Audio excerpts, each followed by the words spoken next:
ഈ വകുപ്പിൻ്റെ ചുമതലയെടുത്ത സമയത്ത് ഒരു പഠന റിപ്പോർട്ട് പരിശോധിച്ചപ്പോൾ ഞെട്ടിപ്പോയി. തലക്കുള്ള അടി കുറേ നമുക്കും കൊള്ളുന്നുണ്ട്. ആർക്കും കൊട്ടാനുള്ള ചെണ്ടയല്ല ഞാൻ എന്നൊന്നും വെറുതെ പറഞ്ഞ് സമയം കളയണ്ട. ആർക്കും കൊട്ടാനുള്ള ചെണ്ടയാണ്. ഒട്ടേറെ റോഡുകൾ കേരളത്തിൽ റോക്കറ്റ് വേഗത്തിൽ വന്നിട്ടുണ്ട്. ചൂരൽമല ദുരന്തവും അതിൻ്റെ ഭാഗമായുണ്ടായ ചില പ്രചരണങ്ങളും വിമർശനങ്ങൾ നമ്മൾ തലയിൽ കയറ്റാൻ തുടങ്ങിയാൽ നമുക്ക് പിന്നെ തല പൊക്കാൻ വേണ്ടി പറ്റില്ല. അത്രക്ക് കനായിരിക്കും.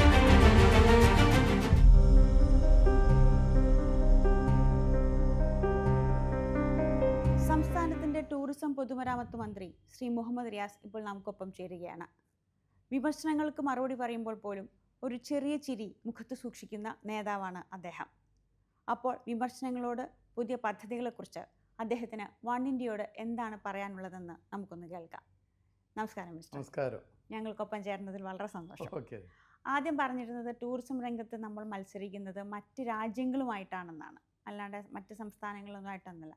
അതിൽ നമുക്ക് എത്രത്തോളം മുന്നോട്ട് പോകാനായിട്ടുണ്ട് എന്നാണ് ഒരു സ്വയം വിമർശനത്തിൽ ആ കണ്ണാടി കൂടി നോക്കിയാൽ പറയാൻ കഴിയും. അല്ല, നമ്മളൊരു ഭംഗി വാക്കിന് പറഞ്ഞതല്ല അത്. നമ്മൾ യഥാർത്ഥത്തിൽ അതിൻ്റെ ഒരു പൊട്ടൻഷ്യൽ കേരളത്തിനുണ്ട്. ഇപ്പോൾ കേരളം ചെറിയൊരു സ്റ്റേറ്റാണ്. ഇന്ത്യയിലെ സ്റ്റേറ്റുകൾ എടുത്ത് പരിശോധിച്ചാൽ ഭൂവിസ്തൃതി വളരെ കുറവാണ്, ജനസാന്ദ്രത കൂടുതലുമാണ്. പക്ഷേ കേരളത്തിൽ കടലോരമുണ്ട്, തീരദേശ മേഖലയുണ്ട്, മലയോരമുണ്ട്, അതുപോലെ തന്നെ ഇടനാടുകളുണ്ട്. അപ്പോൾ ഇതൊക്കെ പ്രകൃതി രമണീയമായ ഇടങ്ങൾ ഒട്ടേറെ അടങ്ങിയതാണ്. കേരളത്തിൻ്റെ ഒരു പഞ്ചായത്ത് എടുത്താൽ 1000-ഓളം പഞ്ചായത്തുണ്ട്. ഒരു ഗ്രാമപഞ്ചായത്ത് എടുത്താൽ അതിലൊരു ടൂറിസ്റ്റ് കേന്ദ്രമെങ്കിലും ഇല്ലാത്ത ഒരു പഞ്ചായത്ത് ഇല്ല. ഒരു വസ്തുതയാണ്. അപ്പോൾ അതൊക്കെ ലോക നിലവാരവുമായിട്ട് ബന്ധപ്പെടുത്തി പരിശോധിച്ചാൽ നമ്മുടെ അതിനു വേണ്ട മറ്റ് എല്ലാ സൗകര്യങ്ങളും ഏർപ്പെടുത്തിയാൽ നമുക്കതിനെ നല്ല നിലയിൽ വികസിപ്പിക്കാനാകും. അത് ഇന്ത്യയിൽ എവിടെയും കാണാത്തതാണ്. പിന്നെ ഈ ചെറിയ സ്റ്റേറ്റിലാണ് 4 എയർപോർട്ട്: തിരുവനന്തപുരം, നെടുമ്പാശ്ശേരി, കോഴിക്കോട് എയർപോർട്ട്, കണ്ണൂർ. പിന്നെ ഇതിനോട് ചേർന്ന് കിടക്കുന്ന മംഗലാപുരം, കോയമ്പത്തൂർ എയർപോർട്ട്. ചുരുക്കി പറഞ്ഞ 6 എയർപോർട്ട് ഉണ്ട്. 6 എയർപോർട്ട് ഈ കേരളത്തോട് ചേർന്ന് കിടക്കുന്നത്. 4 കേരളത്തിനകത്തും 2 തൊട്ട് ചേർന്ന് കിടക്കുന്നു. അപ്പോൾ യഥാർത്ഥത്തിൽ ആക്സസിബിലിറ്റി നല്ല നിലയിലുണ്ട്. താമസ സൗകര്യം എടുത്താൽ ഇപ്പോൾ ഇന്ത്യയിലെ ഏറ്റവും അധികം 5 സ്റ്റാർ ഹോട്ടലുകളുള്ള സ്റ്റേറ്റായി കേരളം മാറി. ഹോം സ്റ്റേകൾ വലിയ നിലയിലുണ്ട്. അപ്പോൾ ഇതൊക്കെ കൂടി വെച്ച് നോക്കുമ്പോൾ നല്ല റോഡുകൾ ഇപ്പോൾ 2016 ശേഷം ഒട്ടേറെ റോഡുകൾ കേരളത്തിൽ റോക്കറ്റ് വേഗത്തിൽ വന്നിട്ടുണ്ട്. അപ്പോൾ ഇതൊക്കെ നോക്കുമ്പോൾ നമ്മുടെ സാധ്യത ലോക നിലവാരത്തിലുള്ള മത്സരമാണ്. അപ്പോൾ അതിനുവേണ്ടി തയ്യാറെടുക്കുക എന്നുള്ളതാണ് പ്രധാനം. ഇതിലൊരു ചേഞ്ച് വന്നതായി കണ്ടത്, ഇപ്പോൾ എപ്പോഴും നമ്മുടെ ടൂറിസം പദ്ധതികളിലൊരു ഫോക്കസ് പോയിന്റ് ആയിട്ട് അല്ലെങ്കിൽ ഒരു കവർ പിക്ചറായിട്ട് എപ്പോഴും വരും. ഒന്നുകിൽ കോവളം, അല്ലെങ്കിൽ മൂന്നാർ, അല്ലെങ്കിൽ പത്മനാഭസ്വാമി ക്ഷേത്രം ഒരു ഇതായിട്ട് വരണം. അപ്പോൾ കോവളം, മൂന്നാർ വെച്ചിട്ടാണ്. ഇപ്പം അതിനൊപ്പരമായിട്ട് മലബാർ മേഖലയ്ക്ക് നമ്മളിപ്പോൾ കൂടുതലായിട്ട് ഒരു പ്രാധാന്യം കൊടുത്തു വരുന്നുണ്ട്. മലബാറും കേരളത്തിന് ഇപ്പുറത്തേക്ക് ഒരു സ്ഥലമുണ്ട്, നടുക്ക് വന്നിട്ട് പോകണ്ട എന്നൊരു പ്രചാരണം നടക്കുന്നുണ്ട്. അതിൽ നമ്മൾ എന്തായിരിക്കും ഫോക്കസ് ചെയ്യും? ഇപ്പോൾ മുഴുപ്പിലങ്ങാട് ബീച്ച് വൻ പദ്ധതിയായിട്ട് വരുന്നുണ്ട്. ഇപ്പോൾ തെയ്യം, അത്തരം കാര്യങ്ങൾ കൂടുതൽ ഉൾപ്പെടുത്തിയും കൊണ്ടുള്ള മലബാറിലേക്ക് ഫോക്കസ്. അത് നമ്മളൊരു പ്രാദേശികവാദത്തെ പ്രോത്സാഹിപ്പിക്കുന്നില്ല. അല്ല, യഥാർത്ഥത്തിൽ മലബാറിലെ ടൂറിസം വികസിച്ചാൽ സംസ്ഥാന ടൂറിസത്തിൻ്റെ കുതിപ്പിന് കൂടുതൽ കരുത്ത് പകരും. ഇപ്പോൾ 2021 ഈ വകുപ്പിൻ്റെ ചുമതലയെടുത്ത സമയത്ത് ഒരു പഠന റിപ്പോർട്ട് പരിശോധിച്ചപ്പോൾ ഞെട്ടിപ്പോയി. കേരളത്തിലേക്ക് വരുന്ന സഞ്ചാരികളിൽ വെറും 6% മാത്രമാണ് മലബാറിലേക്ക് വരുന്നത്. അതായത് 100 ആൾ വന്നാൽ 6 പേർ, 1000 പേർ വന്നാൽ 60 അത്ര പേര് 600 പേർ. 1000-ൻ്റെ 6% 600 പേർ.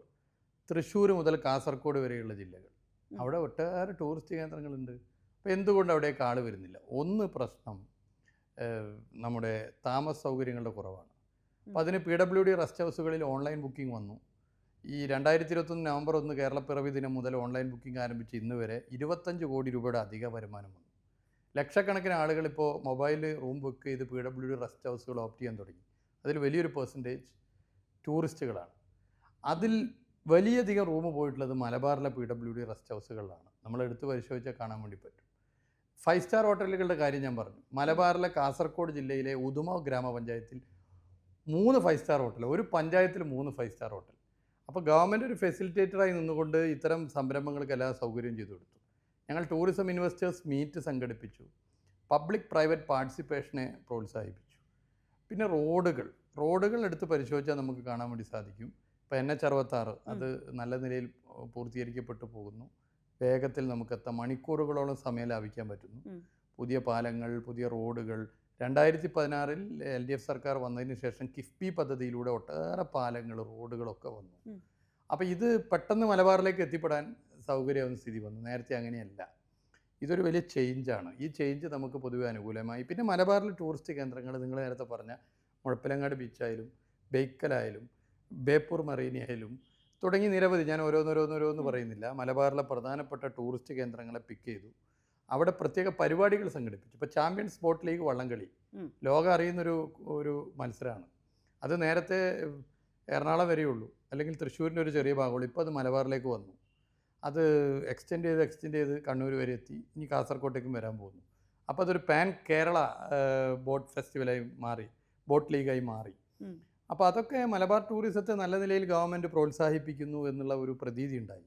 മലബാറിന് വേണ്ടി മാത്രം ടൂറിസം വികസിപ്പിക്കാൻ B2B മീറ്റ് സംഘടിപ്പിച്ചു. അത് കേരളത്തിൻ്റെ ചരിത്രത്തിൽ ആദ്യമായിട്ടാണ് B2B മീറ്റ് സംഘടിപ്പിച്ചു. വയനാട് ഒരു പ്രധാനപ്പെട്ട ടൂറിസ്റ്റ് കേന്ദ്രമായി ഡെവലപ്പ് ചെയ്തു. വയനാട്ടുകാരെ സംബന്ധിച്ചിടത്തോളം കേരളത്തിൻ്റെ തലസ്ഥാനത്ത് എത്തുന്നതിനേക്കാൾ വേഗമാണ് കർണാടക തലസ്ഥാനമായ ബാംഗ്ലൂരിലെത്താൻ. ബാംഗ്ലൂരിന് പ്രത്യേക ഇന്ത്യയിലെ പ്രധാനപ്പെട്ട IT ഹബ്ബാണെന്നുള്ളതാണ്. ബാംഗ്ലൂരിൻ്റെ വീക്കെൻഡ് വയനാട്ടിലേക്ക് മാറ്റി തീർക്കാൻ വലിയ നിലയിലേക്കുള്ള മാർക്കറ്റിംഗ് നടത്തി. വലിയ സക്സസ് ആയി അത് മാറി. ചൂരൽമല ദുരന്തവും അതിൻ്റെ ഭാഗമായുണ്ടായ ചില പ്രചരണങ്ങളും വയനാട് ഡിസാസ്റ്റർ എന്നുള്ളത് ചെറിയ നിലയിൽ വയനാട് ടൂറിസത്തെ ബാധിച്ചെങ്കിലും അത് കവർ ചെയ്തപ്പോൾ മുകളിലേക്ക് വന്നു. വിദേശ സഞ്ചാരികൾ ഹൈ ലെവലിലേക്ക് എത്തി. ആഭ്യന്തര സഞ്ചാരികൾ വയനാട് ഉണ്ടായതിനു ശേഷമുള്ള സർവ്വകാല റെക്കോർഡിലെത്തി. അങ്ങനെ മലബാർ വലിയ കുതിപ്പിലെത്തി. നേരത്തെ 6% മാത്രം സഞ്ചാരികൾ വരുന്ന മലബാർ ഇപ്പോൾ അതിന്നൊക്കെ എത്രയോ മുകളിലേക്ക് എത്തി. ആഭ്യന്തര സഞ്ചാരികളുടെ കണക്കെടുത്ത് പരിശോധിച്ചാൽ കേരളം ഉണ്ടായതിനു ശേഷമുള്ള സർവ്വകാല റെക്കോർഡ് വർഷമായി 2024 മാറി. ഈ പദ്ധതികളൊക്കെ ചെയ്യുമ്പം ചില വിമർശനങ്ങൾ ഒരു കാര്യമില്ലാണ്ട് എനിക്ക് ഉറപ്പുള്ളതുകൊണ്ടാണ് ഞാനത് ഉപയോഗിച്ചത്. താങ്കളാണത് പറയേണ്ടതെങ്കിൽ പോലും. ഇപ്പം ഉദാഹരണത്തിന് വള്ളംകളി സാധനം നടത്തിയപ്പോൾ ആലപ്പുഴ വള്ളംകളി ശ്രദ്ധിക്കാണ്ടേണ്ടെന്ന് വെറുതെ ഒരു വിമർശനം വന്നിരുന്നു. മലബാർ സ്വന്തം പ്രദേശമായതുകൊണ്ടാണ് കുറച്ചധികം ഇഷ്ടം അങ്ങോട്ട് വരുന്നുണ്ട് എന്നുള്ള വിമർശനം. അപ്പോൾ ഇതിനൊക്കെ കൈകാര്യം ചെയ്ത് എങ്ങനെയാണ്? അല്ല, വിമർശനങ്ങൾ സ്വാഭാവികമായിട്ടും വരും. വിമർശനങ്ങൾ 2 രീതിയിൽ നമ്മൾ തരംതിരിക്കണം. ഒന്ന് കൺസ്ട്രക്റ്റീവായിട്ടുള്ള വിമർശനങ്ങൾ, 2 ഡിസ്ട്രക്റ്റീവായിട്ടുള്ള വിമർശനങ്ങൾ. പോസിറ്റീവായിട്ടുള്ള വിമർശനങ്ങളെ നമ്മൾ എടുത്താൽ, ഇപ്പോൾ ചില വിമർശനങ്ങൾ കേട്ടാൽ അത് ശരിയാണ്, അത് തിരുത്തേണ്ടതാണ്, അല്ലെങ്കിൽ അതിൽ ഇടപെടണം, അത് നമുക്ക് ശ്രദ്ധ ചെലുത്താൻ പറ്റുന്നു. ചില വിഷയങ്ങൾ നമ്മൾ അറിയാതെ പോകുന്നതിൻ്റെ ശ്രദ്ധ ചെലുത്താനുള്ള ഒരു ടോർച്ച് ലൈറ്റായി വിമർശനങ്ങൾ മാറാറുണ്ട്. അതിനെ നമ്മൾ സ്വീകരിക്കണം. എന്നാൽ ഡിസ്ട്രക്റ്റീവായ വിമർശനം, രാഷ്ട്രീയ ഗൂഢ ലക്ഷ്യത്തിൻ്റെ ഭാഗമായി വരുന്ന വിമർശനങ്ങളെ നമ്മൾ അതേ അർത്ഥത്തിൽ കണ്ടാൽ മതി. അത് ഈ ചുവട്ടിലൂടെ കേൾക്കുക, ഇതിലൂടെ വിടുക, നമ്മുടെ കർമ്മമായിട്ട് മുന്നോട്ട് പോവുക. വിമർശനങ്ങളെ അങ്ങനെ നമ്മൾ എടുക്കാൻ പാടും. വിമർശനങ്ങൾ നമ്മൾ തലയിൽ കയറ്റാൻ തുടങ്ങിയാൽ നമുക്ക് പിന്നെ തല പൊക്കാൻ വേണ്ടി പറ്റില്ല. അത്രയ്ക്ക് കനായിരിക്കും. തല ഇങ്ങനെ കുനിച്ചിരിക്കേണ്ടി വരും, പേടിയാവും, ടെൻഷനാവും, അയ്യോ എന്ന് പറഞ്ഞ് നിലവിളിച്ച് കയറി. അപ്പോൾ വിമർശനങ്ങൾ നമ്മൾ ആ നിലയിലെടുക്കുക, വിമർശനത്തെ ഫ്രണ്ട്ലി ആയി കാണുക. ഏതൊരു വിമർശനം വന്നാലും അതിനെ ഒരു ഫ്രണ്ട്ലി അപ്രോച്ച് ചെയ്യുന്ന ഒരു രീതി എടുത്തു കഴിഞ്ഞാൽ നമുക്ക് കുറേ കാര്യങ്ങളിൽ പോസിറ്റീവായി തന്നെ മുന്നോട്ട് പോകാൻ പറ്റും. ഇപ്പം നമ്മൾ വർത്തമാനം പറഞ്ഞ കൂട്ടത്തിൽ ഈ ടൂറിസം രംഗത്തെ വികസനത്തിൻ്റെ ഒരു കാര്യമായിട്ട് നമ്മളെ ഹെൽപ്പ് ചെയ്തത് ഈ റോഡുകളുടെ വികസനമാണ്. പാലങ്ങൾ കുറേ വന്നതാണ്, ആ ബ്ലോക്ക് ഒഴിവായതാണ്. അപ്പോൾ കാസർഗോഡ് തിരുവനന്തപുരം പാതയുടെ നിർമ്മാണം കൂടി പൂർത്തിയാകുന്നതോടെ നമ്മുടെ ആക്സസിബിലിറ്റി സത്യം പറഞ്ഞാൽ നമുക്കൊരു വലിയ തലവേദന അല്ലാതെയോ. അപ്പോൾ ഇതിലും കൂടുതൽ പ്രോജക്റ്റുകൾ എന്തെങ്കിലും കൊണ്ടുവരാൻ ഉദ്ദേശിക്കുന്നുണ്ട്? തീർച്ചയായിട്ടും. ഇപ്പോൾ ബഹുമാനപ്പെട്ട മുഖ്യമന്ത്രി ദില്ലിയിൽ പോയി ശ്രീ നിതിൻ ഗഡ്കരിയുമായി കൂടിക്കാഴ്ച നടത്തി. ഞാൻ അതിലുണ്ടായിരുന്നു. ഒരുപാട് പ്രപ്പോസൽസാണ് നൽകിയത്, കേരളത്തിൻ്റെ മുഖച്ഛായ മാറ്റുന്ന പ്രപ്പോസൽസ്. കേരളം എന്ന സംസ്ഥാനം നേരിടുന്ന പ്രശ്നം എന്താണ്? നമുക്ക് ഭൂമിയില്ല. ഇപ്പോൾ ദേശീയ തലത്തിൽ ഒരു സ്റ്റേറ്റിൽ ഒരു നാഷണൽ ഹൈവേ പണിയണമെങ്കിൽ 1 ഹെക്ടർ ഭൂമിക്ക് 2 കോടി രൂപ കൊടുത്താൽ മതിയെങ്കിൽ കേരളത്തിൽ 36 കോടി രൂപ കൊടുക്കണം. ഡിഫറൻസ് നിങ്ങൾ നോക്കൂ. എന്തുകൊണ്ടാണത്? ഇവിടെ തിക്ലി പോപ്പുലേറ്റഡ് ആണ്, എല്ലായിടത്തും വീടുണ്ടാവും, അല്ലെങ്കിൽ വ്യാപാര സ്ഥാപനം ഉണ്ടാവും. റോഡ് വീതി കൂട്ടണമെങ്കിൽ വീട് മാറ്റണം, വ്യാപാര സ്ഥാപനങ്ങൾ മാറ്റണം. അപ്പോൾ നല്ല നിലയിൽ നമുക്കതിന് ഫണ്ട് കോമ്പൻസേഷനായിട്ട് നല്ല പാക്കേജായിട്ട് കൊടുക്കേണ്ടി വരും.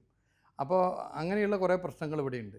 ഈ പരിമിതിയിൽ നിന്നുകൊണ്ട് നമ്മൾ എത്രയെത്ര റോഡുകൾ ഉണ്ടാക്കി. 2016 മുതൽ കിഫ്ബി ഫണ്ടിങ്ങിൽ കോടിക്കണക്കിന് രൂപ റോഡ്, പാലം എന്നീ പശ്ചാത്തല വികസനത്തിന് വേണ്ടി ചെലവഴിച്ചു.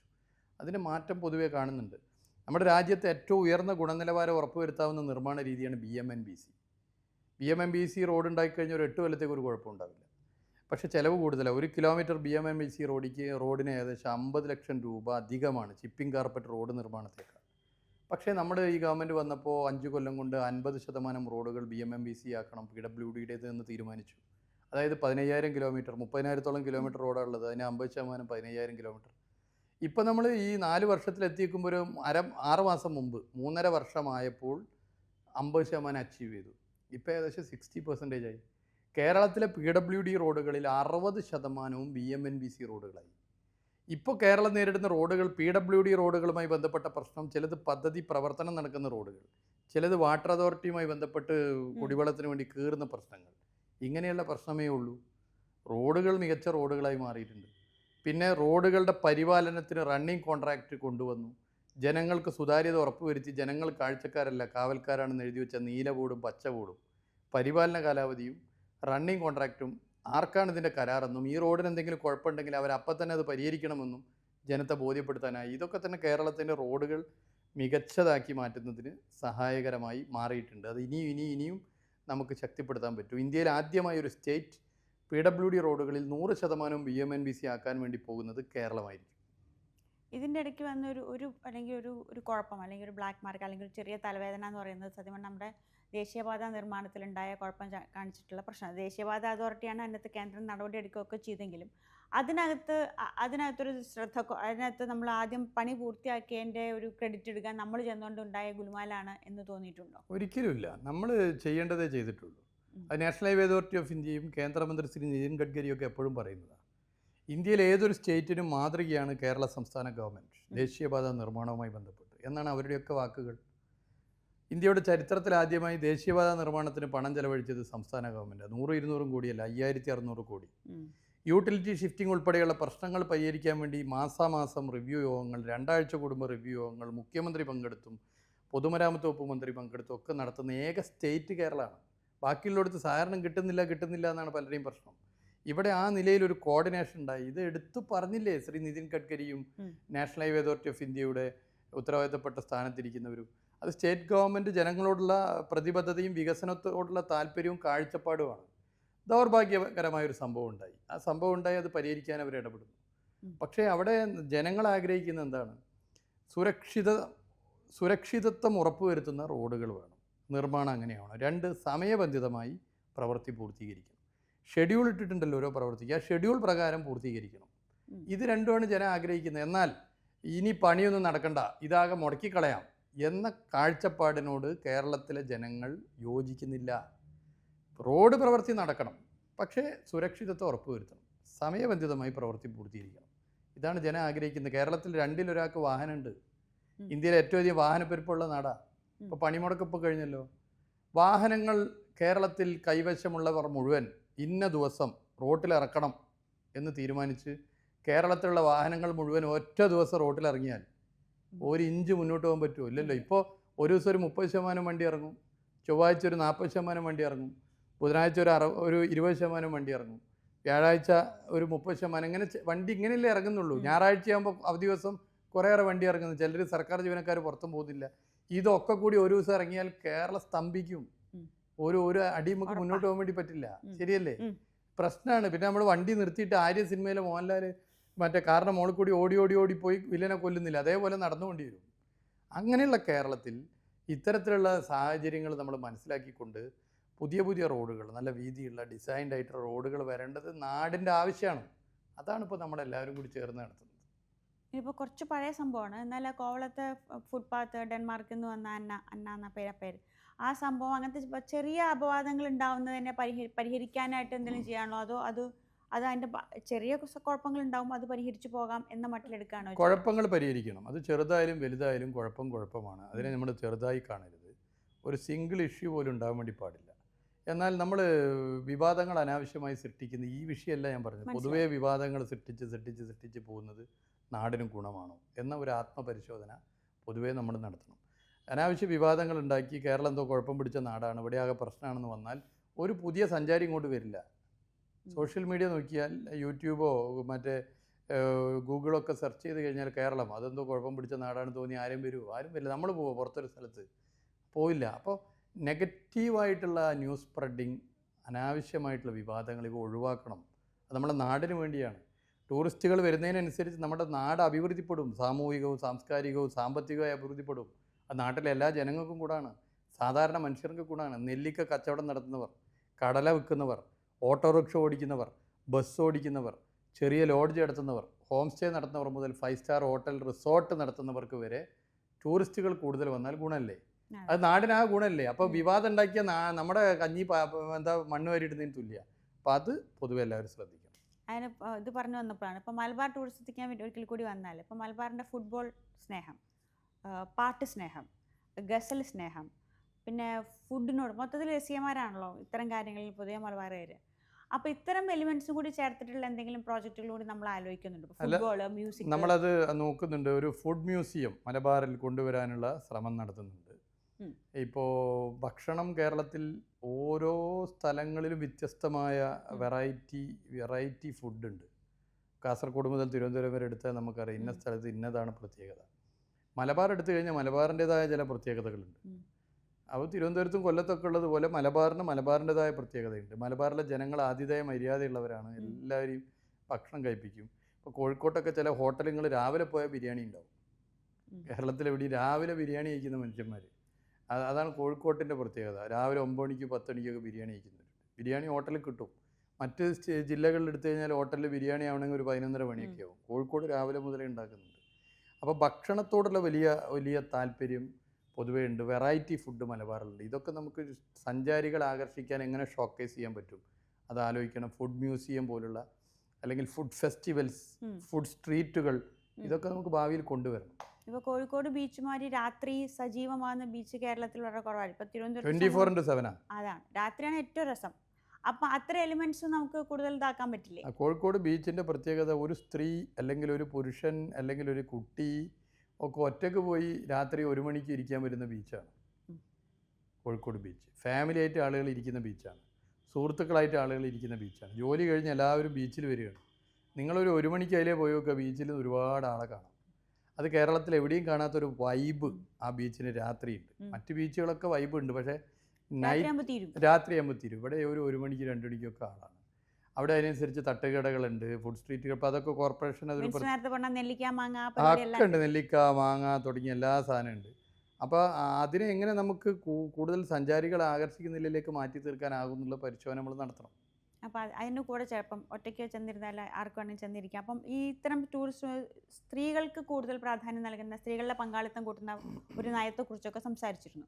അതിൽ എത്രത്തോളം നമ്മൾ മുന്നോട്ട് പോയി? നന്നായി മുന്നോട്ട് പോയി. ഇപ്പോൾ ഷീ ടൂറിസം നമ്മൾ നല്ല നിലയിൽ നടപ്പിലാക്കി. ഉത്തരവാദിത്ത ടൂറിസം മിഷൻ്റെ നേതൃത്വത്തിൽ ഒരുപാട് യൂണിറ്റുകൾ കേരളത്തിൽ ഇപ്പോൾ വന്നു. സ്ത്രീകൾ തന്നെ വിവിധ ഒരുപാട് സൊവനീഴ്സും മറ്റുമൊക്കെ ഉണ്ടാക്കുന്ന ഒരുപാട് യൂണിറ്റുകൾ വന്നു. ഇതൊരു ഭാഗത്ത്. മറ്റൊരു ഭാഗത്ത് പരിശോധിച്ചാൽ സ്ത്രീകളുടെ ഒറ്റക്കുള്ള യാത്ര അത് വർദ്ധിച്ചു. സ്ത്രീകളുടെ കൂട്ടായിട്ടുള്ള യാത്ര അത് വർദ്ധിച്ചു. പഴയ കോളേജ് മേറ്റ്സ് ഒന്നാകെ യാത്ര ചെയ്യുന്നു, അല്ലെങ്കിൽ ഫാമിലി സ്ത്രീകൾ മാത്രം യാത്ര ചെയ്യുന്നു, അതല്ലെങ്കിൽ ക്ലാസ്മേറ്റ്സ് സ്ത്രീകൾ മാത്രം യാത്ര ചെയ്യുന്നു, അല്ലെങ്കിൽ റെസിഡൻസ് അസോസിയേഷൻ സ്ത്രീകൾ മാത്രം യാത്ര ചെയ്യുന്നു, അല്ലെങ്കിൽ കുടുംബശ്രീ യൂണിറ്റിൻ്റെ യാത്ര. ഇങ്ങനെ സ്ത്രീകളുടെ മാത്രം യാത്രകൾ അതിനെ പ്രോത്സാഹിപ്പിക്കാൻ പ്രത്യേക നിലയിൽ ഇടപെടുന്നു. പ്രത്യേക പാക്കേജുകൾ, സംവിധാനങ്ങൾ, ഫെസിലിറ്റേറ്ററായി ഗവൺമെൻറ് അത്തരം കാര്യങ്ങളിൽ ഇടപെടുന്നുണ്ട്. അപ്പോൾ വിവിധ ഭാഗങ്ങളായി എടുത്ത് മാറ്റിക്കൊണ്ട് നമുക്ക് സ്ത്രീകൾ തുടങ്ങുന്ന സംരംഭങ്ങളെ പ്രോത്സാഹനം നൽകുന്നു. അത് ടൂറിസം മേഖലയിലായിക്കൊള്ളട്ടെ, മറ്റു മേഖലകളിലായിക്കൊള്ളട്ടെ പ്രോത്സാഹനം നൽകുന്നു. അങ്ങനെ ഒരു ഷീ ടൂറിസത്തിൻ്റെ സാധ്യതയെ വളരെ ഫലപ്രദമായി ഉപയോഗപ്പെടുത്തുന്ന ഒരു സ്റ്റേറ്റായി കേരളം മാറി.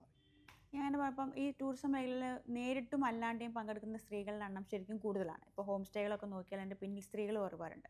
പക്ഷേ ആ മേഖലയിൽ ജോലി ചെയ്യുന്ന സ്ത്രീകൾക്ക് തുല്യവേതനം ഉറപ്പാക്കാനുള്ള എന്തെങ്കിലും നടപടികൾ സർക്കാർ? ഇപ്പോൾ ഹോം സ്റ്റേ എടുത്തു കഴിഞ്ഞാൽ സ്ത്രീകൾ മാത്രം നടത്തുന്ന ഹോം സ്റ്റേകൾ നിരവധിയാണ്. അവർക്ക് പ്രത്യേക ട്രെയിനിങ്, പ്രത്യേക സൗകര്യങ്ങൾ ഒക്കെ തന്നെ ചെയ്യുന്നുണ്ട്. അതിൻ്റെ മറ്റു കാര്യങ്ങളൊക്കെ നമുക്ക് കടന്ന് പരിശോധിച്ച് പോകാവുന്നതാണ്. ഓക്കെ, ഇനി ഇത്തരം കാര്യങ്ങളിൽ സാമൂഹ്യ മാധ്യമങ്ങളിലൂടെ പ്രചരിപ്പിക്കുന്നതിലും പുതിയ മാധ്യമങ്ങൾ ഉപയോഗിക്കുന്നതിലും പുതിയ സങ്കേതങ്ങൾ ഉപയോഗിക്കുന്നതിലും ടൂറിസം വകുപ്പും ടൂറിസം മന്ത്രിയും വളരെ ഇനീഷ്യേറ്റീവ് എടുക്കുന്നുണ്ട്. ഒരു പരമ്പരാഗത സങ്കല്പത്തിലല്ല നിൽക്കുന്നത്. അങ്ങനെ വന്നപ്പോൾ ഉണ്ടായ ഒരു ഇടകൂടാണ് ജ്യോതി മൽഹോത്ര വന്നു പോയതും ഇല്ലാത്തതും. അപ്പോൾ അതിനകത്ത് സത്യം പറഞ്ഞാൽ പ്രതിപക്ഷ നേതാവ് മിനിസ്റ്റർക്ക് അനുകൂലമായ നിലപാടുമാണ് എടുത്തത്. വിമർശിക്കാതെ ഇതൊരു നടന്നുപോയ സംഭവമല്ലേ എന്നാണ് പറഞ്ഞു പോയത്.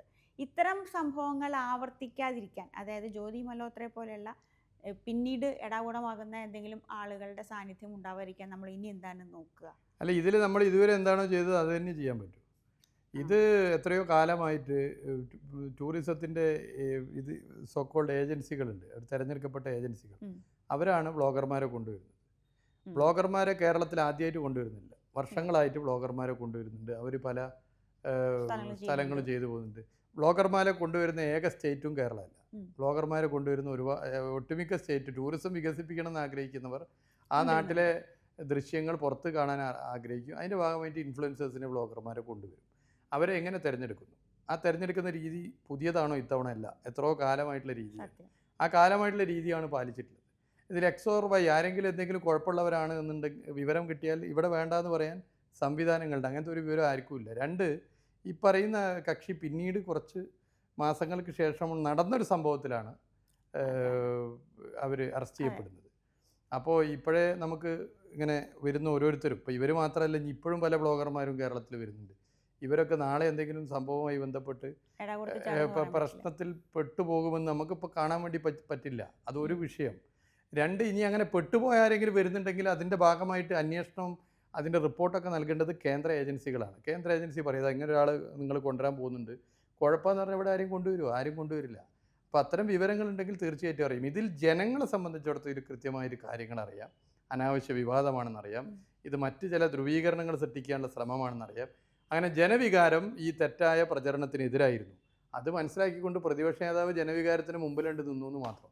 അതിനെതിരെ ഒരു നിലപാട് സ്വീകരിച്ചാൽ പ്രതിപക്ഷ നേതാവിനും അവിടെ പിടിച്ചേക്കാൻ പറ്റില്ല. പബ്ലിക് പൊതുവെ അതിനകത്ത് എടുത്തിട്ടുള്ള സമീപനം പ്രതിപക്ഷ നേതാവ് ഉൾപ്പെടെ എല്ലാവരും മനസ്സിലാക്കിയിട്ടുണ്ട്. എല്ലാവരും ആ നിലപാട് തന്നെയാണ് സ്വീകരിച്ചത്. അല്ല, ശരി. വിമർശം ഒരിക്കൽ പോലും അതൊരു ചർച്ചയിൽ വരികയോ വലിയ സംഭവം ഒന്നും ചെയ്തിട്ടില്ല. അല്ല, പൊതുവെ അതിൻ്റെ ആംഗിൾ എന്താണെന്ന് ആളുകൾക്ക് മനസ്സിലായി. ഇപ്പം ഈ പറയുന്ന പർട്ടിക്കുലർ കക്ഷി മറ്റ് സ്റ്റേറ്റിലൊക്കെ പോയിട്ടുണ്ട്. അവിടെയൊക്കെ ടൂറിസം മന്ത്രി രാജിവെക്കണമെന്ന് ആരെയും പറഞ്ഞോ? BJP ഭരിക്കുന്ന സ്റ്റേറ്റിൽ ഉൾപ്പെടെ പോയിട്ടുണ്ട്. അവിടെ നടന്ന പല കാര്യങ്ങളും നമുക്ക് രാജിവെക്കണമെന്ന് പറഞ്ഞോ? പറഞ്ഞിട്ടില്ല. ഈ അവസാന ആരോപണം ഉന്നയിച്ചവർ തന്നെ പങ്കെടുത്ത യാത്രയിൽ ഇവർ പങ്കെടുത്തു. ഞാനതിനൊരു പിന്നീട് മാധ്യമപ്രവർത്തകർ ചോദിച്ചു, ഇതാ ഇന്ന ട്രെയിനിൻ്റെ ഉദ്ഘാടന പരിപാടിയിൽ അവരുണ്ടായിരുന്നു, എന്താ അഭിപ്രായം? ഞാൻ പറഞ്ഞ അതിൽ എനിക്ക് അഭിപ്രായം പറയാൻ പ്രത്യേകിച്ചൊന്നുമില്ല. കാരണം അവർ ഇന്ന കുഴപ്പക്കാരിയാണെന്ന് പറഞ്ഞിട്ട് മനസ്സിലാക്കിയിട്ടായിരിക്കില്ല ആ ചോദ്യത്തിന് ഉത്തരം ബന്ധപ്പെട്ടവർ അന്ന് ട്രെയിനിൽ നിന്ന് നൽകിയിട്ടുണ്ടാവുക. ഇതൊക്കെ എന്ന് പറഞ്ഞാൽ നമ്മൾ അങ്ങനെയാണല്ലോ ഇത്തരം വിഷയങ്ങൾ എടുക്കേണ്ടത്. കിട്ടിപ്പോയി എന്ന് പറഞ്ഞ് ചാടി വീണ് കൈകാര്യം ചെയ്യുന്ന ഇത്തരം അപക്വമായ സമീപനം അത് നാടിനെ പുറകോട്ടാണ് അടുപ്പിക്കുക. ഇപ്പോൾ ഇത് നാഷണൽ മീഡിയ മുഴുവൻ കേരളത്തെ മോശമാക്കാനല്ലേ ഈ സംഭവം കാരണമാക്കിയിട്ടുള്ളത്. ടൂറിസം മന്ത്രി എക്സോർവൈ ആരും ആയിക്കോട്ടെ, ഇന്ന് ഞാനാണ്, നാളെ വേറെ ഒരാളായിരിക്കും, ഇന്നലെ മറ്റൊരാളാണ്. ടൂറിസം മന്ത്രിയെ രാഷ്ട്രീയമായി കൈകാര്യം ചെയ്യാൻ ഈ ടൂറിസത്തെ അടിച്ചുകൊണ്ട് വേണോ? സോഷ്യൽ മീഡിയ മുഴുവൻ, നാഷണൽ മീഡിയ മുഴുവൻ ഇതൊരു നെഗറ്റീവ് ക്യാമ്പയിനുള്ള ശ്രമം നടത്തി. കേരള സ്റ്റോറി മോഡൽ കേരള ആകെ കുഴപ്പമുള്ള സ്ഥലമാണ്, ഇവിടെ തീവ്രവാദികളെയും ചാരന്മാരെയൊക്കെ കൊണ്ടുവരുന്ന സ്ഥലമാണ് എന്ന് വരുത്തി തീർക്കാനുള്ള ശ്രമം കേരളത്തിൽ തന്നെ ഉണ്ടായി. അതിൻ്റെ ദോഷം കേരളത്തിനല്ലേ, ഈ നാട്ടിലെ ജനങ്ങൾക്കല്ലേ? ഇവിടെ സഞ്ചാരികൾ വരുന്നത് ഭയപ്പെടും, ഈ സ്റ്റേറ്റ് ആകെ മോശമാണെന്ന് കരുതും. അതിൻ്റെ ദോഷം നമ്മുടെ നാടിനല്ലേ? അപ്പോൾ ഇത്തരം പ്രചരണം നടത്തുന്നവർ ആ പ്രചരണം അവസാനിപ്പിക്കണം. മേലിൽ ഇങ്ങനത്തെ പ്രചരണങ്ങൾ നടത്തരുത്, ആരും ആയിക്കൊള്ളട്ടെ നടത്തരുത്. നടത്താതെ പോകുന്ന സ്ഥിതിയാണ് ഉണ്ടാവേണ്ടത്. ഈ വിവാദം എന്ന് പറഞ്ഞപ്പോൾ നമ്മൾ സീപ്ലെയിൻ പദ്ധതി നമ്മൾ വിമർശിച്ചു, പിന്നെ നമ്മൾ ശരിയാക്കി കൊണ്ടുവന്നു. ഇപ്പോൾ സീപ്ലെയിൻ പദ്ധതി എവിടെ എത്തുമ്പോൾ അത് ഇനിയിപ്പോൾ പല സെൻട്രൽ ഗവൺമെൻറ് അതുപോലെ മറ്റ് ചില സംവിധാനങ്ങളുമായിട്ടൊക്കെ ഡിസ്കസ് ചെയ്ത് അതിൻ്റേതായ സമയം എടുത്തുകൊണ്ട് മുന്നോട്ട് വരും എന്ന് തന്നെയാണ് ഞങ്ങൾ കരുതുന്നത്. ഇനി ടൂറിസം അല്ലാത്ത ഒന്ന് രണ്ട് ചോദ്യം SFIയുമായി ബന്ധപ്പെട്ട്. മറ്റത് SFI എന്ന് പറയുന്നത് ഒരു വിദ്യാർത്ഥി പ്രസ്ഥാനം എന്നതിലുപരി ക്യാമ്പസുകളുടെയും കോളേജുകളുടെയും ഒരുതരം കാവലാളുകളായിരുന്നു. ഒരു തലമുറയ്ക്ക് SFI ചേട്ടന്മാരെന്ന് പറയുന്നത് സുരക്ഷയുടെ പ്രതീകങ്ങളായിരുന്നു. SFIയിൽ ആളോട് ചെന്ന് പറഞ്ഞാൽ പിന്നെ പ്രശ്നമില്ല എന്നുള്ളതാണ് അതിൻ്റെ അർത്ഥമായിട്ട് വന്നിരുന്നത്. എന്നാൽ അടുത്ത കാലത്തായിട്ട് വന്ന കുറേ സംഭവങ്ങൾ ഇപ്പോൾ കുറച്ചായിട്ടുണ്ടെന്നല്ല പറയുന്നത്. ഇപ്പോൾ വീണ്ടും കേരള സർവകലാശാല സമരത്തിൽ പഴയ SFIയുടെ ആർജവത്തോടുകൂടി ഇടപെടലുണ്ടാവുമെന്നും കാണുന്നുണ്ട്. പക്ഷേ SFIക്കാരുൾപ്പെട്ട SFI നേതാക്കൾ ഉൾപ്പെട്ട കുറച്ചധികം കേസുകളും വിഷയങ്ങളും അടുത്ത കാലത്തായിട്ട് വന്നിട്ടുണ്ട്. അത് ക്യാമ്പസുകളിൽ ഇപ്പം മതമാണെങ്കിലും ലഹരിയാണെങ്കിലും ഇത് രണ്ടും ഒളിച്ചു കടത്തപ്പെടുന്നൊരു സമയത്ത് SFI പോലൊരു വിദ്യാർത്ഥി പ്രസ്ഥാനത്തിന് വളരെ സീരിയസ് ആയിട്ടുള്ള ഉത്തരവാദിത്തങ്ങൾ നിറവേറ്റാനുണ്ട്. ആ സമയത്താണ് ഇത്തരം പാളിച്ചകൾ സംഘടനാ സംവിധാനത്തിൽ വരുന്നത്. അതിൽ പ്രവർത്തിച്ചിട്ടുള്ള ആൾ എന്ന നിലയ്ക്ക്, വളരെ ചെറുപ്പത്തിൽ അതിനകത്ത് വന്ന് പ്രവർത്തിച്ചിട്ടുള്ള ആൾ എന്ന നിലയ്ക്ക്, അതിൽ വളർന്നു വന്ന ഒരാൾ എന്ന നിലയ്ക്ക് അതിൽ എന്തെങ്കിലും ഇടപെടൽ നടത്തിയിട്ടുണ്ടോ, പറഞ്ഞിട്ടുണ്ടോ? അതിന് ഇത് ഇനി വേണമെന്ന് തോന്നുന്നുണ്ടോ? അല്ല, ഒന്ന് ക്യാമ്പസ് മാറുന്നുണ്ട്. നമ്മളൊക്കെ പഠിച്ച കാലത്തുള്ള കോളേജല്ലല്ലോ ഇന്നത്തെ കോളേജ്. അല്ല, കുട്ടികൾ മാറുന്നു, അവരുടെ അഭിരുചികൾ മാറുന്നു, പല നിലയിലേക്ക് അവർ മാറ്റം വരുന്നുണ്ട്. അതിനനുസരിച്ച് പല കാര്യങ്ങളിലും മാറ്റം വരുന്നുണ്ട്. SFI ആകെ മോശമായി മാറുന്നു എന്നുള്ളൊരു അഭിപ്രായം എനിക്കില്ല. ഏതെങ്കിലും ഒറ്റപ്പെട്ട അതില്ല. സംഭവം ഉണ്ടാവാം. ആ ഒറ്റപ്പെട്ട സംഭവം പൊതുവേ കാണുന്ന വിഷയങ്ങളാണ്. പക്ഷേ SFI എടുത്ത് പരിശോധിച്ചാൽ SFIയിലൊക്കെ കൃത്യമായ നിലപാടെടുക്കുന്നുണ്ട്. SFIയുടെ സംസ്ഥാന നേതൃത്വം അല്ലെങ്കിൽ അഖിലേന്ത്യാ നേതൃത്വം അല്ലെങ്കിൽ ജില്ലാ നേതൃത്വം ഇത്തരം തെറ്റിനോടൊപ്പം നിൽക്കുകയോ തെറ്റായ നിലപാട് പ്രോത്സാഹിപ്പിക്കുകയോ ചെയ്താൽ നമ്മൾ പറഞ്ഞത് മനസ്സിലാക്കാം. എന്നാൽ എന്തെങ്കിലും തെറ്റ് എവിടെയെങ്കിലും ഉണ്ടെങ്കിൽ അത് ഇല്ലായ്മ ചെയ്യാനുള്ള നിലപാടാണ് പൊതുവെ SFI സ്വീകരിക്കുന്നത്. SFI കൂടി ഇന്നത്തെ കാലത്ത് ഇല്ലെങ്കിലുള്ള സ്ഥിതി നിങ്ങളൊന്ന് ആലോചിച്ചു. BJP ഇതര സ്റ്റേറ്റുകളിലൊക്കെ തന്നെ സർവകലാശാലകളിൽ കൃത്യമായ രാഷ്ട്രീയ അജണ്ട കുത്തിവെക്കാനും മതവർഗീയ അജണ്ട കുത്തിവെക്കാനുള്ള ശ്രമമുണ്ട്. അതിന് ഉത്തരവാദിത്തപ്പെട്ട സ്ഥാനത്തിരിക്കുന്നവരെ ഉപയോഗിക്കുന്നുണ്ട്. അതിൻ്റെ ഒരു വെർഷനാണ് ഇവിടെ കേരളത്തിൽ നടക്കുന്നത്. അപ്പോൾ അതിനെതിരെ ഫൈറ്റ് ചെയ്യുക, ലീഗലി ഫൈറ്റ് ചെയ്യുക, പബ്ലിക്കിനെ അവയർനെസ്സിലൂടെ ഈ സമരത്തിൽ അണിനിരത്തുക. കാരണം കേരളമായി നിൽക്കുന്നതിൻ്റെ ഒരു കാരണം കേരളത്തിലെ ജനങ്ങളുടെ ഐക്യമാണ്, മതസാഹോദര്യമാണ്, മതനിരപേക്ഷതയാണ്. അത് സർവകലാശാലകളിൽ നിന്ന് കൂടി ഉണ്ടാവുന്നതാണ്. സർവകലാശാലകളിലെ പഠന സിലബസ്, സർവകലാശാലകളിലെ ചർച്ചകൾ, സർവകലാശാലകളിലെ സംവാദങ്ങൾ, സർവകലാശാലകളിലെ ജനാധിപത്യ പ്രക്രിയ, ഇതൊക്കെ കൂടിയാണ് കേരളത്തെ ഇന്നത്തെ കേരളമാക്കി മാറ്റി തീർക്കുന്നതിൻ്റെ പല കാരണങ്ങളിൽ ഒരു കാരണം. അതില്ലാതായി കഴിഞ്ഞാൽ കേരളത്തിനല്ലേ ദോഷം, ജനങ്ങളുടെ ഐക്യത്തിനല്ലേ ദോഷം. ഇപ്പോൾ മതവർഗീയ അജണ്ടകൾ നടപ്പിലാക്കുന്നതിനെതിരെയാണ് SFI നിലപാട് സ്വീകരിക്കുന്നത്. ലഹരി പോലുള്ള വിഷയങ്ങളിൽ ഒരു തരത്തിലും ക്യാമ്പസിൽ അത് പടർത്താതിരിക്കാൻ വേണ്ടിയിട്ടുള്ള ശക്തമായ പ്രതിരോധമാണ് SFI തീർക്കുന്നത്. അപ്പോൾ SFI പോലുള്ള ഒരു രാഷ്ട്രീയ കാഴ്ചപ്പാട് ശരിയായ അർത്ഥത്തിൽ കുട്ടികളിൽ എന്താ പറയുക, നമ്മൾ ബോധവൽക്കരിച്ച് പോകുന്ന ഒരു രീതി കൂടി ഇല്ലെങ്കിൽ എന്തായിരിക്കും ക്യാമ്പസിൻ്റെ സ്ഥിതി? ഉത്തരേന്ത്യൻ ക്യാമ്പസുകൾ പോലെ റാഗിങ്, മറ്റേ സ്ക്വാഡുകൾ, ഓരോ തരത്തിലുള്ള ഗ്രൂപ്പുകൾ, ചേരിപ്പോരുകൾ, അതിൻ്റെ ഭാഗമായിട്ടുള്ള ഗ്യാങ് വാറുകൾ, ഇതൊക്കെ ആയിട്ട് മാറില്ലേ? അപ്പോൾ SFI ഒരു വലിയ നിലയിലേക്കുള്ള ഒരു പ്രതീക്ഷയാണ്.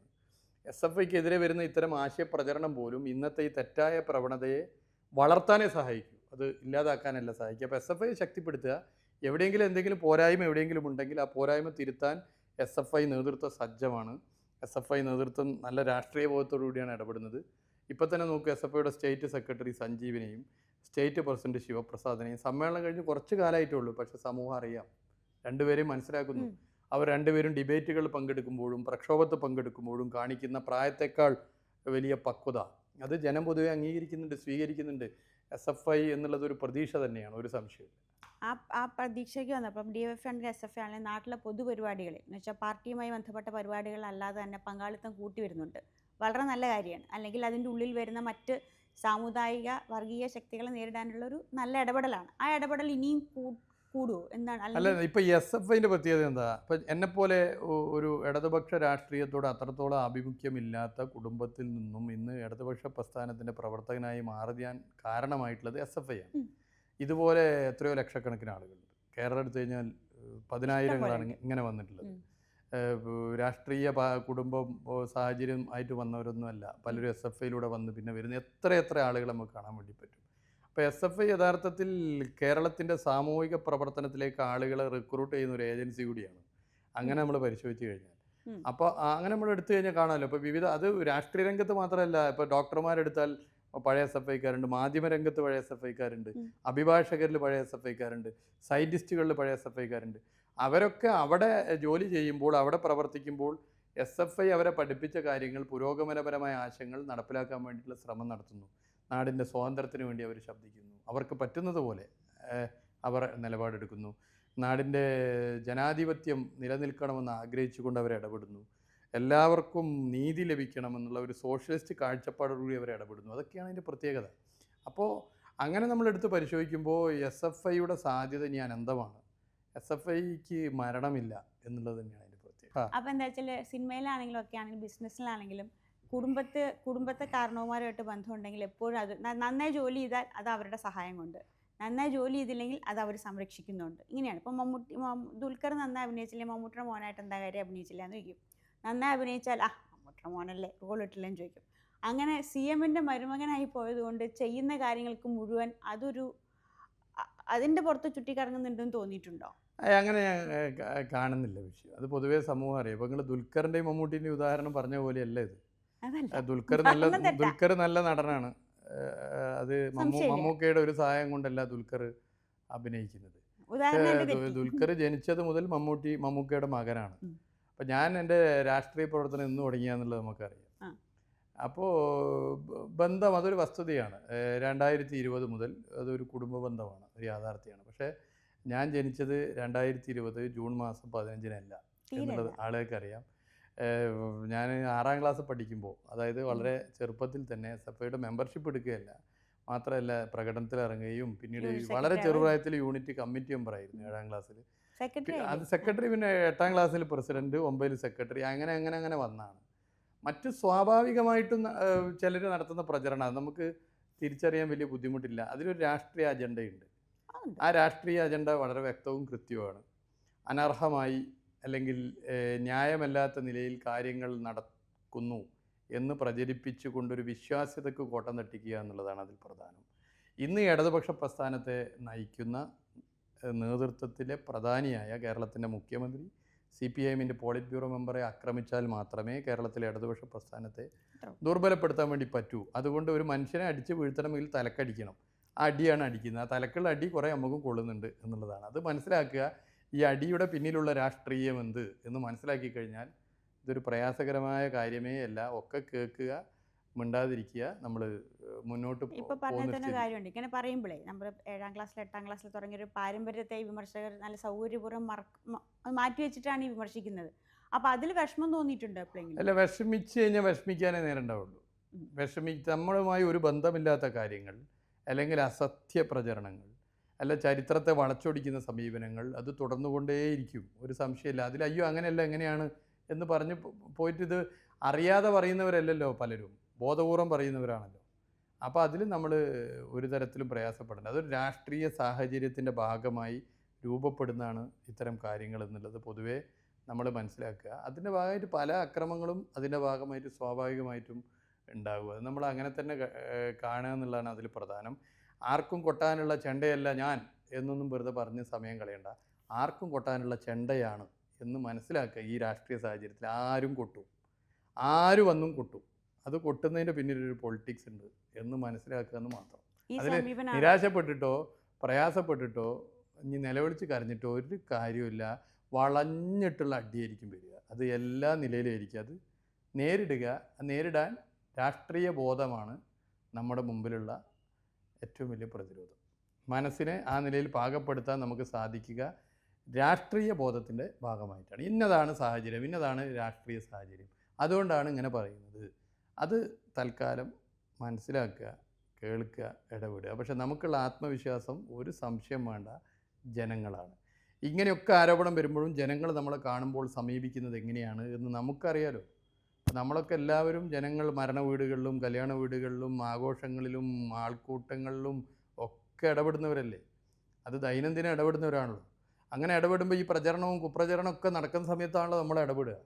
അപ്പോൾ അങ്ങനെ ഇടപെടുമ്പോൾ നമ്മളെ കാണുമ്പോൾ 2 അടി പിറകോട്ടല്ല ജനം പോകുന്നത് എന്നുള്ളത് നമുക്ക് നല്ല ധാരണയുണ്ട്. 2 അടി മുന്നോട്ടാണ് വരുന്നത് എന്ന നല്ല അനുഭവം നമുക്കുണ്ട്. ആ അനുഭവം നമ്മളെ കരുത്ത്. അപ്പോൾ ആ കരുത്തുള്ളിടത്തോളം കാലം ഇതൊരു തരത്തിലും നമ്മളെ അലട്ടുന്ന പ്രശ്നമേ അല്ല. ഇത് തന്നെയാണ് ശ്രീ മുഹമ്മദ് റിയാസിനെ പാർട്ടിയിൽ അദ്ദേഹത്തെക്കാളും തലമൂപ്പും പ്രവർത്തന പരിചയമുള്ള നേതാക്കളുടെ അഭിനന്ദന വാക്കുകൾക്ക് അർഹനാക്കിയതും.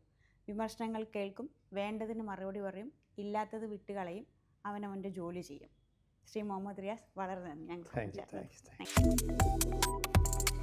Subscribe to One India and never miss an update.